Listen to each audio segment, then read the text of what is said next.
Good evening बच्चों। आपके screen पर जो सवाल आपको दे रखा है ये अपने आप में एक टिपिकल सवाल है।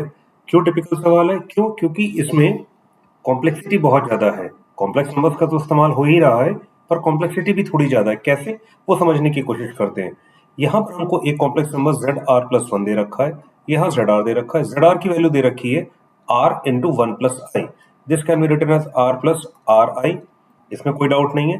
अब अगर हम गौर से देखें तो यहाँ पर क्या गया है, यहाँ पर कॉम्प्लेक्स नंबर्स का मॉडुलस लिया गया है। मॉडुलस लेने के बाद हमने दो कॉम्प्लेक्स नंबर्स लिए थे, ZR और ZR+1, दोनों का मॉडुलस लिया, दोनों को आपस में मल्टीप्लाई किया, डिनोमिनेटर में रखा और उसके बाद उसका समेशन ले रहे हैं। अगर इसको गौर से देखें तो इसका मतलब क्या हुआ, 1/Z1 का मॉड, Z2 का मॉड, डिनोमिनेटर में प्लस Z2 Z3 का मॉड प्लस Z3 Z4 का मॉड। इस तरीके से चलते हुए ये जाएगा Zn का मॉड Zn+1 का मॉड। तो बच्चों इस तरीके से ये कॉम्प्लेक्स नंबर्स का एक सवाल है जिसमें इसको सीरीज में रखा गया है, और जनरली हम लोग कॉम्प्लेक्स नंबर्स के सवाल सीरीज में नहीं देखते हैं। अब थोड़ी सी कॉम्प्लेक्सिटी लग रही है, अब इसको सॉल्व कैसे किया जाए। देखिए, अगर हम इसको इस पैटर्न पे सॉल्व करने जाते हैं तो then it will be very difficult.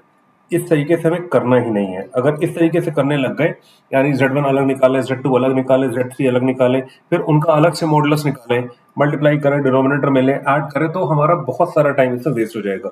इसमें हमें एक स्मार्ट मेथड लगाना पड़ेगा। हमें दिख क्या रखा गया है, सब कुछ आपको के सामने ही है। Z1 का मॉड, यानी मैं ZR का मॉड निकाल लेता हूं। ZR क्या दे रखा गया है, R+RI। इसका मॉड क्या हो जाएगा, अंडर रूट में R² + R²। ऑब्वियस सी बात है, हम यही करते हैं। अगर हमारे पास एक नंबर x+iy दे रखा रहता है कॉम्प्लेक्स नंबर, तो मॉड z होता है √x² + y²।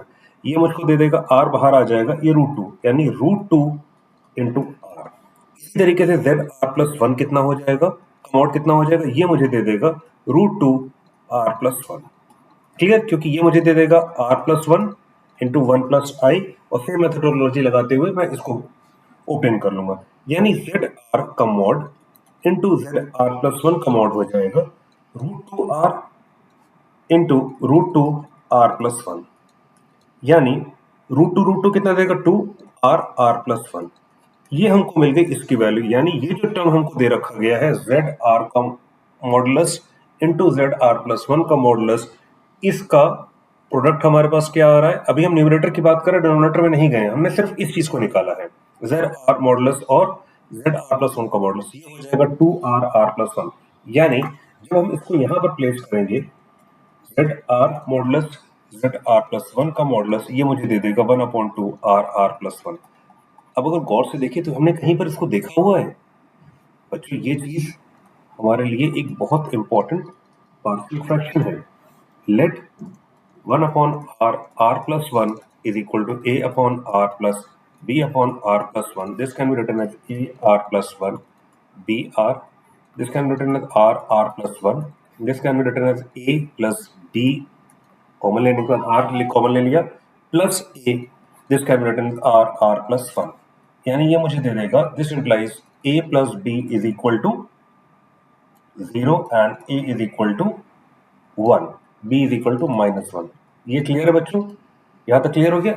This implies 1/r+1 can be written as 1/r minus 1/r+1, यानी इस चीज को यहां से लिखें तो हमको मिल जाएगा half 1/r minus r+1।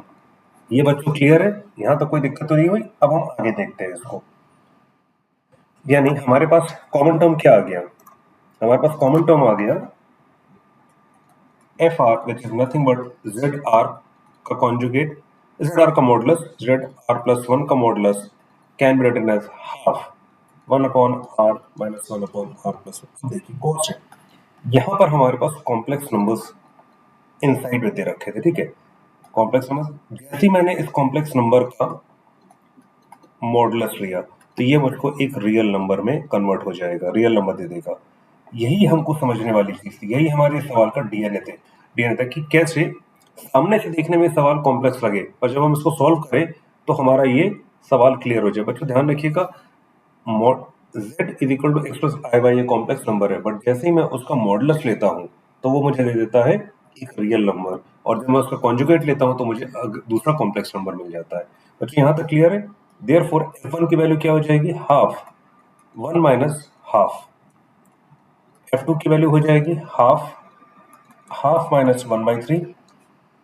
f3 की वैल्यू हो जाएगी 1/2, 1/3 minus 1/4, and this goes on till fn, which is half 1 upon n minus n plus 1 in denominator। अगर मैं इन सबको ऐड कर देता हूं तो मुझे मिल जाएगा summation r going from 1 to n f r is equal to half. यहां से मैं अगर कैंसिल करना देखते हैं तो ये इधर से कैंसिल, ये इधर से कैंसिल, ऐसे कैंसिल करने करते ये सब हो जाएगा। यहाँ मुझे मिल जाएगा 1 upon n plus 1, which will give me n plus 1 minus 1 upon half n plus 1, ये कैंसिल हो जाएगा, this will give me n 2 times n plus 1। तो बच्चों ये हमारा आंसर आ गया। ठीक है, तो देखिए सवाल बहुत आसान था, थोड़ा सा हाँ एक बार आप घबरा सकते थे कि इसमें कॉम्प्लेक्स नंबर्स दे रखे थे, पर अगर हम इसको गौर से देखें तो कॉम्प्लेक्स नंबर थे कहाँ पर? कॉम्प्लेक्स नंबर सिर्फ हमारी आंखों के सामने थे। अगर गौर से देखें तो इसकी जब तक हम बात करते तो ये एक कॉम्प्लेक्स नंबर है, पर जैसे ही मैं इस पर ये मॉड लगा देता हूं तो ये एक रियल नंबर हो जाता है। ठीक है, और रियल नंबर जब हमारे पास आ गया तो हमारे लिए इसका समेशन लेना कंपैरेटिवली बहुत इजी हो गया। हाँ, ये चीज हमको डराने के लिए जरूर दे रखी थी, पर ये सिर्फ डरा पाती तब तक जब तक हमारे पास उससे कॉन्सेप्ट क्लियर नहीं होते, और जब आपके कॉन्सेप्ट क्लियर हो गए तो वो चीज आपको डरा नहीं सकती है। तो चलिए, मुझे उम्मीद है कि ये सवाल आपको क्लियर समझ में आ गया होगा। अगर कोई डाउट है तो आप हमको प्लीज पिन कर दीजिएगा, हम इसका एक क्लैरिफिकेशन वीडियो भी लेकर आते हैं। अब हम देखते हैं अपने अगले सवाल की तरफ, जो फिर से कॉम्प्लेक्स नंबर का सवाल है, और इसमें समेशन दे रखा है कि सर आज आपको क्या हो गया कि आप बार बार कॉम्प्लेक्स नंबर्स के सवाल में दैट टू समेशन लेकर आ जा रहे हैं। बच्चों ये एक इंपॉर्टेंट एस्पेक्ट है कॉम्प्लेक्स नंबर्स की सीरीज का। जनरली हम लोग रियल नंबर्स की सीरीज एक्स वाई जेड के फॉर्म में पढ़ते हैं, एक्सपोनेंशियल सीरीज, लॉगरिथमिक सीरीज पढ़ते हैं। तो हमारी टीम को लगा कि कुछ क्वेश्चन हम कॉम्प्लेक्स नंबर्स के लेकर आते हैं, थोड़ी सी कॉम्प्लेक्सिटी बढ़ाकर। यहाँ पर हमको दे रखा गया है Z R plus 1 upon Z are.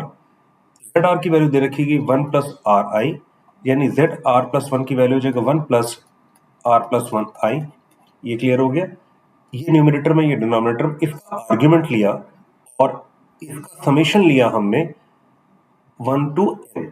ठीक है, ये हो गया डिवीजन ऑफ कॉम्प्लेक्स नंबर्स, ये हो गया उसके बाद आर्ग्यूमेंट, और उसके बाद ये हो गया समेशन।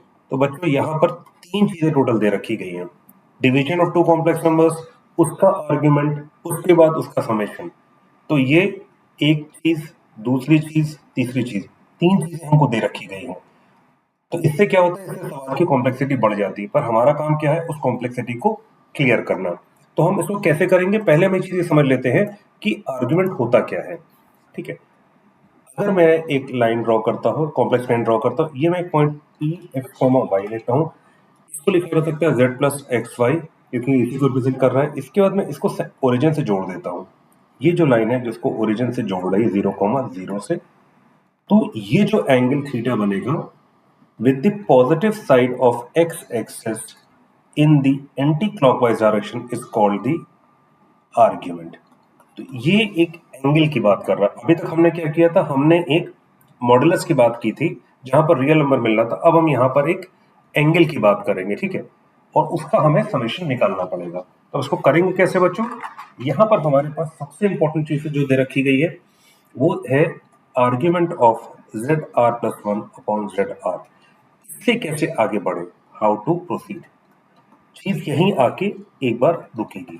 यहां से कैसे प्रोसीड करें, हमें ध्यान रखना चाहिए आर्ग्यूमेंट की एक बहुत इंपॉर्टेंट प्रॉपर्टी है, argument of A upon B. ये क्या होता है, argument of A minus argument of B. ये बिल्कुल लॉगरिथम की तरह वर्क करता है, मैंने गलती से लॉग भी लिख भी दिया था। ये आर्ग्यूमेंट ऑफ बी, ये एक बहुत इंपॉर्टेंट प्रॉपर्टी है जिसको हमें बार बार इस्तेमाल करना पड़ेगा। Argument of A upon B where A and B are complex numbers. In that case, argument of a upon b can be written as argument of a minus argument of b. ठीक है। तो argument of ए पहले निकालने होता क्या है, हमारे case में क्या दे रखा गया है, argument of z r plus 1 upon z r, this can be written as argument of z r plus 1 minus argument of z r, ये चीज हो जाएगी। ठीक है, तो पहले हम एक बार आर्ग्यूमेंट ऑफ z r तो निकाल लें, वो होता क्या है देख लेते हैं एक बार। तो आर्ग्यूमेंट ऑफ z r यानी आर्ग्यूमेंट ऑफ 1 प्लस आर आई, यही निकालना है हमको। ठीक है, अब इसको देख लेते हैं, इसको करेंगे कैसे। ठीक है, given Z R is equal to 1 plus R I, इसको मैं लिख सकता हूँ r1 cos theta 1 plus r1 i sin theta 1, लिखा जा सकता है इन पोलर फॉर्म। इसके बाद मैं क्या करूंगा, comparing real and imaginary parts, वो हमको क्या दे देगा, r1 cos theta 1 is equal to 1 and r1 i sin theta 1 is equal to ir, यानी r1 sin theta 1 is equal to r। ठीक है, तो ये आ गया। tan ऑफ थीटा क्या हो जाएगा, ठीक है, आर्गुमेंट क्या हो जाएगा, आर्गुमेंट हो जाएगा tan थीटा, थोड़ा सा इसको मैं रब कर लेता हूं। तो आर्गुमेंट यहां पर क्या हो जाएगा, आर्गुमेंट हो जाएगा y अपॉन एक्स, क्यों, क्योंकि ये चीज को हम लोग y कहते हैं, इसको हम लोग x कहेंगे, ये हो जाएगा यहां पर r sin theta 1 upon r1 cos theta 1,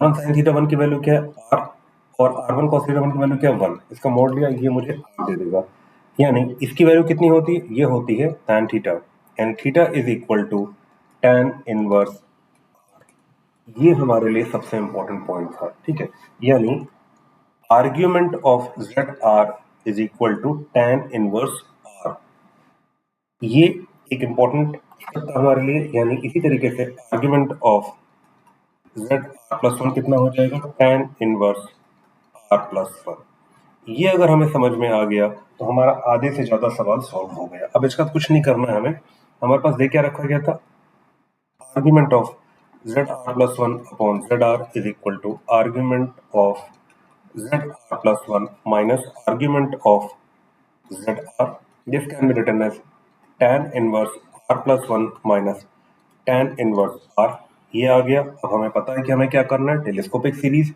यानी F R is equal to tan inverse r plus 1 minus tan inverse r, यानी f1 की वैल्यू कितनी हो जाएगी, tan inverse 2 minus tan inverse 1, f2 की वैल्यू कितनी हो जाएगी, f2 की वैल्यू हो जाएगी tan inverse 3 minus tan inverse 2। अब आपको दिखने लगे टर्म्स कैसे कैंसिल हो रहे हैं, f3 की वैल्यू हो जाएगी tan inverse 4 minus tan inverse 3, इस तरीके से चलते हुए f ऑफ n हो जाएगा tan inverse n plus 1 minus tan inverse n। इन सबको अगर मैं ऐड कर देता हूं ऑन एडिंग, मुझे क्या मिलेगा, summation r going from 1 to n f r is equal to, ये टर्म्स ऐसे कैंसिल होते जाएंगे, हमारा बचेगा क्या, tan inverse n plus 1 minus tan inverse 1 which is nothing but tan inverse n plus 1 minus pi by 4। तो बच्चों ये हमारा आंसर आ गया। तो देखिए ये सवाल उतना कठिन नहीं था जितना हम लोग को दिखाया लग रहा था। देखिए सवाल इसलिए आपको कठिन लगा होगा क्योंकि कॉम्प्लेक्स नंबर्स की सीरीज के सवाल जनरली बच्चों को नहीं प्रैक्टिस कराए जाते हैं, और हमारी कोशिश है कि हम आपके लिए ऐसे कॉन्सेप्चुअल सवाल लेकर आए जो कि आपके कॉन्सेप्ट्स को टेस्ट करें। देखिए मोस्ट इंपॉर्टेंट थिंग क्या है कि आपके कॉन्सेप्ट्स कितने शार्पन हो सकते हैं, जितने आपके कॉन्सेप्ट शार्पन होंगे उतना आपको कम डर लगेगा, उतना आप स्माइलिंगली सवालों को देख सकते हैं क्वेश्चन पेपर में। क्वेश्चन पेपर में आपको कोई सरप्राइज न मिले, इसलिए हम इस तरीके के इंटरेस्टिंग कॉन्सेप्चुअली चैलेंजिंग सवाल लेकर आते रहते हैं और लेकर आते भी रहेंगे। बहुत कम दिन बचे हुए हैं बच्चों आईआईटी में, मुश्किल से 2 से 3 दिन बचा हुआ है, 2 अप्रैल को पहला सेशन होगा। All the very best for that, use your time efficiently, concepts revise करते रहिए, री रिवाइज करते रहिए। कोई भी कॉन्सेप्ट अगर आपको लगता है कि वो थोड़ा सा आपको दिक्कत पैदा कर सकता है, उसको बार बार लिख के कीजिए। ठीक है, डिस्ट्रैक्शन में मत पड़िएगा, ज़्यादा अभी सोशल मीडिया की तरफ मत जाइए, कोशिश कीजिए कि अपने आप को रिस्ट्रिक्ट कीजिए। कुछ समय की बात है, उसके बाद आप फ्लाइंग कलर से इससे बाहर निकल सकते हैं और तब अपना सपना भी पूरा कर सकते हैं।